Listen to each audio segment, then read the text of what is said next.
Happy October, everybody. This is Pure Titan, and I'm giving y'all a massive, well, not quite massive, but it's got some really exciting news that I wanted to share regarding to where my channel, where my brand is going to be going.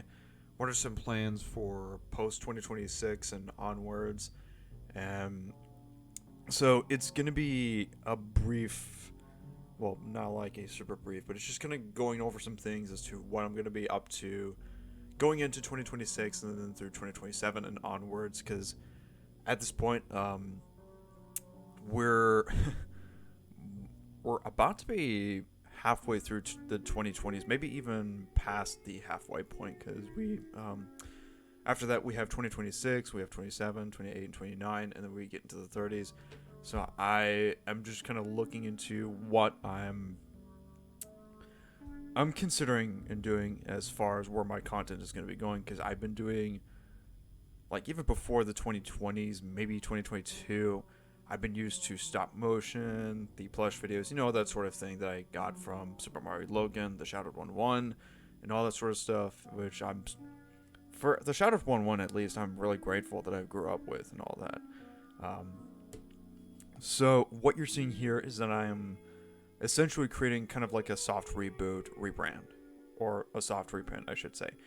And I want to change my, well, at least for the first half of the name, to something that's a little more kind of an outlandish kind of name, where it just has this fantastical feel to it. Because, to be honest, I've been more adjacent to the science fantasy themes and all that sort of stuff. So that's what I wanted to start kind of changing or evolving into. Instead of being labeled with obscured, I would be going for something that has a bit more of that original flavor to that, with a bit of a fantasy theme to it. So, um, I've been toying around with a few ideas on how I can have my first name changed to like Amra Ziga or Avra Saka or Akamaziko, which after, because first of all, I've been looking at different languages such as the Turkish, Slovenian languages, because I wanted to really start exploring some of the languages that could have some uh, letters or words that could really mean something and kind of give it that fantastical feel to it. And the third option I ended up going for is what Akama Ziko is, pretty much that. The cool thing about the third option is that because I've been toying around with this idea, both sides look pretty symmetrical, even though the letters are different on both sides. So I've been kind of toying around with those and trying to give it more of a Dragon's Lair look in the fonts, while still kind of giving a bit of an original flavor to it. Something that's kind of like heavy metal in some ways. And I've also been toying around with my icons on how I want my brand to look, because I'm kind of, I want to try to explore kind of that fantasy feel to that. It's like science fantasy, I want to say. Because I still have my current one that I'm wearing, and I still like it and all, but maybe it could be further adjusted. So if y'all have any suggestions or feedback on what logos you like, maybe y'all want to offer some suggestions on what kind of an icon it could look. Maybe it could look entirely different from all these things. They're obviously work in progress. Same thing goes for the fonts, but it could be closer to completion than the logos themselves, so they're going to come later on. I'm still working on just some different icon designs, and I even got some along the way, so I'm still working on them. But yeah, that's pretty much it for as far as for my rebrand goes. Now, as far as the content goes, because I know there's going to be quite a lot to go through. Let's see. I'll go ahead and get through this one real quick. So, Godzilla Minus 3 is going to be um, begin production at around October 20th, or maybe even right around the 18th is when I start the script. This one is going to be the first film to come out in 2026. It's going to be a really big one for the Megatronic Legacy Saga for sure, as it is going to reveal quite a bit of, a lot of lore heavy stuff that's going to be going on. So keep an eye out on that one. Let's see. I think that covers it.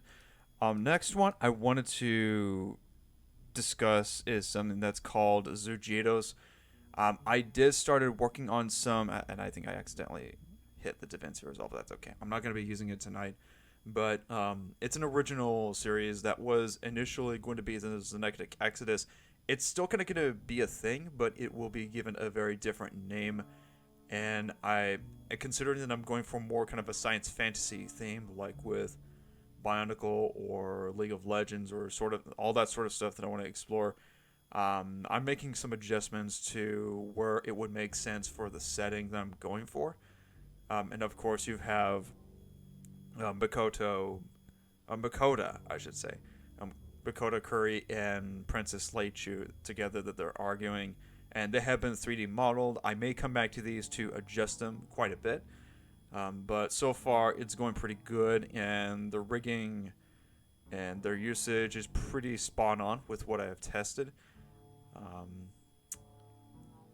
I think I might look for some ways on how I'm going to keep improving on my rigging and animation and a lot of sort of stuff. And because I've already been experimenting on different aspects of animation techniques as well as cinematography, we could say, I think that's something that I'm going to need to improve even further on than just rigging and animation, because I know I still have some room to keep growing in animation, but at this point, I think the bigger thing that I need to utilize is cinematography, lighting, and all that sort of stuff. Because, I mean, Eevee can only go so far as to give you some nice lighting and visuals, which can be good for um, smaller production work, which I probably will still be sticking around to. But if I'm going to be creating a bigger cinematic kind of feels like you would see in MCU, or I probably don't know if I'm going to be utilizing it all that much, but just in case if I ever end up going into that point, then I would probably need to use things like with cycles or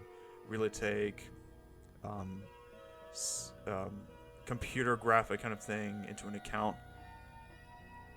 So there's that, and they have 3D models, which is heavily based off of this comic that I did earlier this year, when after there was a segment of the Zujito story that after Princess Leichu nearly became a genie, she only became half genie, but sorry, I almost accidentally right clicked. But anyway, and then Makoto rescued her from a cultist group, and then after the fact that he was going to offer to return her back to her kingdom, she wasn't going to have it, and just kind of told him to, doesn't need some kind of buff samurai. So it kind of goes kind of more of a mix of, what do you call it, kind of like a Disney Renaissance type of storyline, as well as having some others as well, such as Disgaea, which I've been a huge fan of the way that the characters are, pretty much have their dialogue and the storylines of Disgaea. So I'm utilizing those as well. So I'm kind of experimenting on some different ways on character dialogue, especially with those. Be on the lookout for that. And I think the last one that I want to show off, I mean, it's not really so much of an update, but it also kind of goes into some kind of character development that I wanted to venture into. And so, as much as I would like to venture into things such as,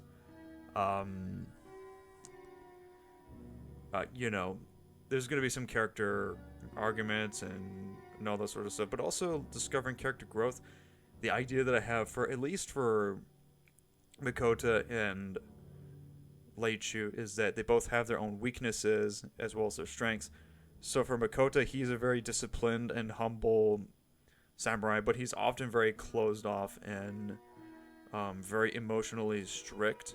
So because of a traumatic event that's happened earlier in his life where he, because of a heartbreak, he just shuts his emotions off entirely to not ever do that and go through that again.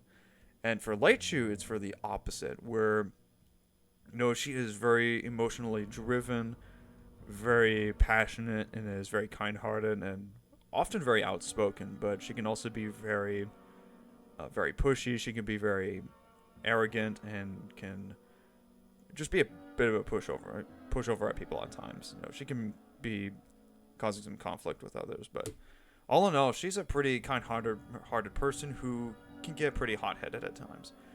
And as the story progresses, they would start learning from each other, learning from their strengths and weaknesses, where Makota would start opening up a bit more about his struggles and how he's still working on the issues. And then Leichu would become more self-aware of her actions and would really kind of put herself down to earth a little bit more. So that kind of gives a good character development and all that sort of stuff with these two. So I'm honestly looking forward to this direction. The Zenectic stuff, it's primarily going to be, I'm still deciding if it's going to be a soft reboot or, well, it's a hard reboot at this point, because that's what I was intending to all along. But if it's going to have anything to do with the Zenectic storyline at all, or even if it's as a reboot, it's because I've been really trying to get into Zenectic Exodus, but it just wasn't getting anywhere from what I was working with.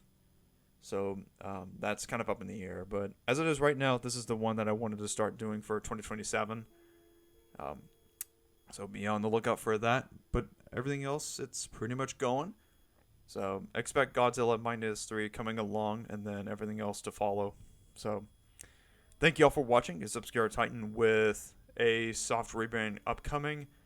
I'm planning to do it at some point on November 1st, 2026. So it's a little over a year from now. Gotta take off right now.